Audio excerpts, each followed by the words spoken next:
Shalom, selamat pagi. Pagi ini saya akan membawakan materi tentang kegiatan kesiswaan yang ada di SMA Kristen Petra Keva Menanam.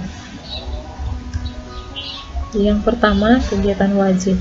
Di SMA Kristen Petra Keva Menanam, selain belajar mengajar, SMA Kristen Petra juga menyediakan beberapa kegiatan yang dapat menunjang kelebihan-kelebihan dari siswa-siswi SMA Kristen Petra Keva Menanam.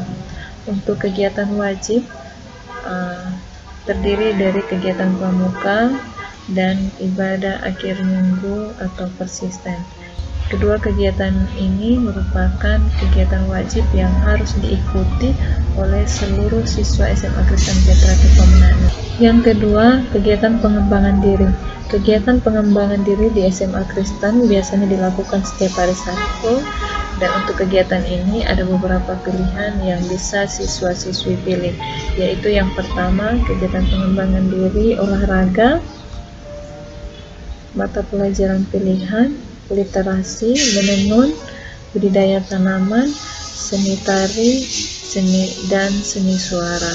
Dari kegiatan pengembangan diri yang ada di SMA Kristen Petra ini, biasanya SMA Kristen Petra melibatkan diri dalam perlombaan-perlombaan. Yang ketiga, perlombaan, pertandingan bola voli, lomba gerak jalan, Olimpiade olahraga siswa nasional, kompetisi sains nasional, lomba literasi, festival lomba seni siswa nasional atau FLS2N,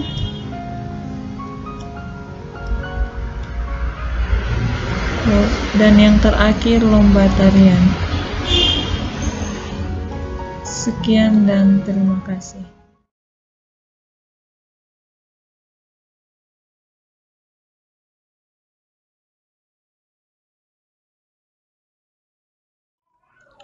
Shalom, selamat pagi untuk kita semua. Yang terhormat Bapak Kepala Sekolah SMA Kristen Petra, Bapak Yosman Tohana.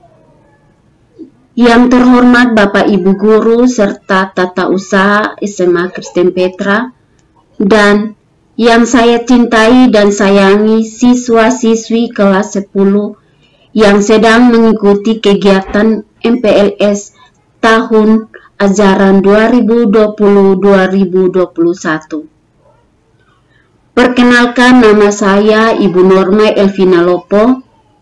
Pada kesempatan kali ini saya akan menjelaskan mengenai literasi. Dalam literasi ini dibagi menjadi 5 poin. Poin yang pertama yaitu pengertian literasi. Istilah kata literasi dalam bahasa Latin disebut sebagai literatus, yang artinya orang yang belajar. Literasi merupakan suatu kegiatan menggunakan potensi untuk membudidayakan gerakan membaca dan juga menulis, serta dapat memecahkan masalah pada tingkat keahlian tertentu yang diperlukan dalam kehidupan sehari-hari. Literasi memiliki begitu banyak kelebihan.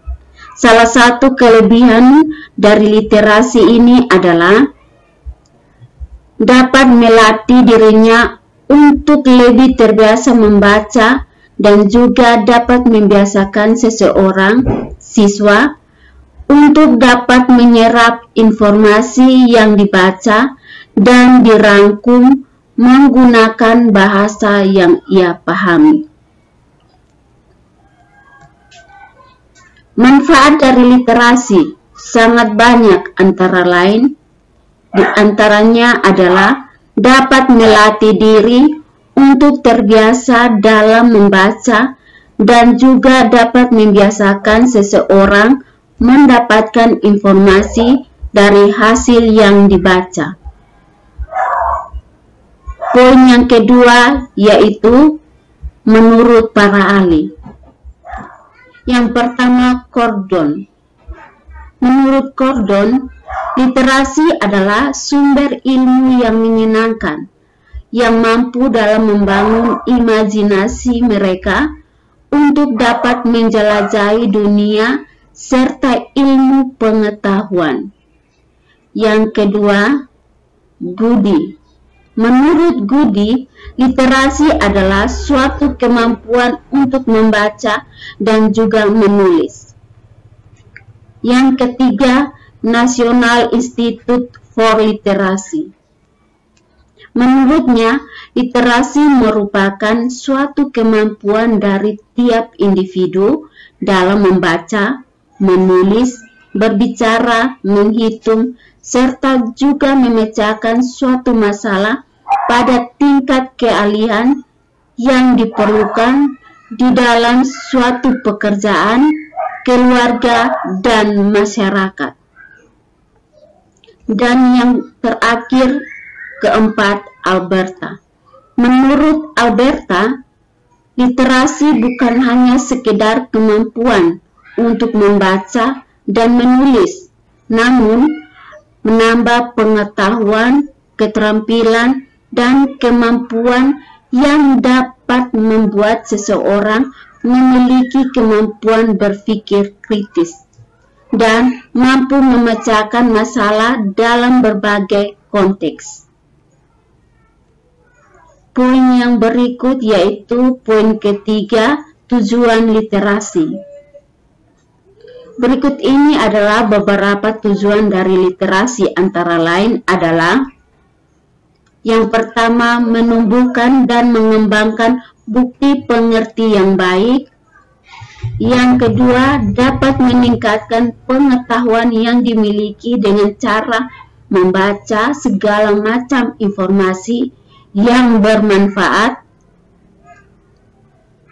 Yang ketiga, dapat juga meningkatkan kepahaman seseorang di dalam mengambil intisari dari suatu bacaan. Yang keempat, mengisi waktu dengan literasi agar lebih berguna. Yang kelima, memberikan penilaian kritis pada karya tulis seseorang. Dan yang terakhir, keenam, memperhatikan nilai kepribadian dengan membaca dan menulis. Poin yang keempat yaitu manfaat literasi. Adapun manfaat dari sebuah literasi antara lain adalah: yang pertama, menambah kosakata. Yang kedua, dapat menstimulasi mental. Yang ketiga, mengoptimalkan kerja otak. Yang keempat, menambah wawasan dan informasi baru. Yang kelima, meningkatkan kualitas memori. Yang keenam, mengembangkan kemampuan verbal. Yang ketujuh, melatih kemampuan berpikir dan menganalisa.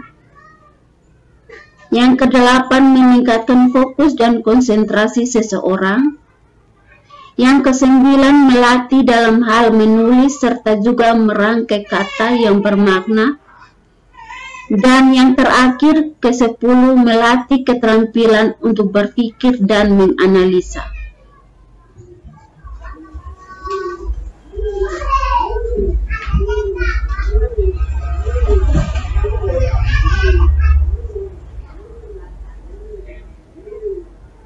Yang kedua, literasi perpustakaan. Yang dimaksud literasi perpustakaan adalah suatu kemampuan lanjutan untuk dapat mengoptimalkan literasi perpustakaan yang ada. Tujuan dari literasi perpustakaan adalah untuk memberikan pemahaman mengenai cara untuk dapat membedakan antara cerita non-fiksi dan cerita fiksi. Yang ketiga, literasi visual. Yang dimaksud literasi visual adalah suatu pemahaman yang lebih antara literasi media dan juga literasi teknologi yang digunakan untuk mengembangkan dengan cara memanfaatkan mendapatkan materi visual. Yang keempat, literasi media. Yang dimaksud literasi media adalah suatu kemampuan untuk mengetahui berbagai bentuk media yang berbeda. Contohnya adalah media cetak dan media elektronik. Dan yang terakhir, kelima, literasi teknologi. Yang dimaksud literasi teknologi adalah suatu kemampuan untuk dapat memahami kelengkapan dalam suatu teknologi. Contohnya adalah hardware dan software. Kesimpulan. Dari pembahasan dalam literasi ini, Ibu mengambil kesimpulan sebagai berikut. Dengan adanya literasi, kalian bisa membaca, menulis, berbicara, menghitung, serta mendengarkan. Maka, kalian bisa mengikuti kegiatan-kegiatan yang akan dilaksanakan dalam perlombaan literasi. Ada banyak ragam lomba-lomba sekolah menengah atas tingkat nasional yang akan diperlombakan, yaitu Festival dan Lomba Seni Siswa Nasional disingkat FLS2N, Olimpiade Sains Nasional disingkat OSN, dan Olimpiade Olahraga Siswa Nasional disingkat O2SN. Jenis-jenis lomba pada kegiatan tersebut sebagai berikut. Yang pertama, Festival dan Lomba Seni Siswa Nasional disingkat FLS2N, seperti baca puisi, monolog, menyanyi solo, desain poster, gitar solo, menari, dan film pendek. Tujuannya terselenggaranya FLS2N adalah untuk menghimpun prestasi-prestasi siswa di bidang seni. Yang kedua, Olimpiade Sains Nasional disingkat OSN, yaitu lomba mata pelajaran seperti matematika, sosiologi, kimia, fisika, geografi, astronomi, biologi, TIK, sejarah, dan ekonomi. Tujuannya untuk membina dan mengembangkan bakat, minat, dan prestasi-prestasi didik di bidang ilmu, pengetahuan, dan teknologi. Yang ketiga, Olimpiade Olahraga Siswa Nasional disingkat O2SN, yaitu atletik, renang, bulu tangkis, dan voli. Tujuannya untuk membina dan mengembangkan bakat, minat, dan prestasi siswa di bidang olahraga. Dalam perlombaan ini diadakan sekali dalam 1 tahun. Dengan demikian, kami sebagai guru akan memilih siswa-siswa yang berbakat dan berminat dalam perlombaan untuk berpartisipasi dalam kegiatan perlombaan yang akan dilaksanakan oleh Kementerian Pendidikan dan Kebudayaan Indonesia. Dengan demikian, yang dapat saya sampaikan materi hari ini. Semoga dengan apa yang telah saya sampaikan dapat memberikan pemahaman serta bermanfaat untuk kalian semua. Terima kasih. Salam.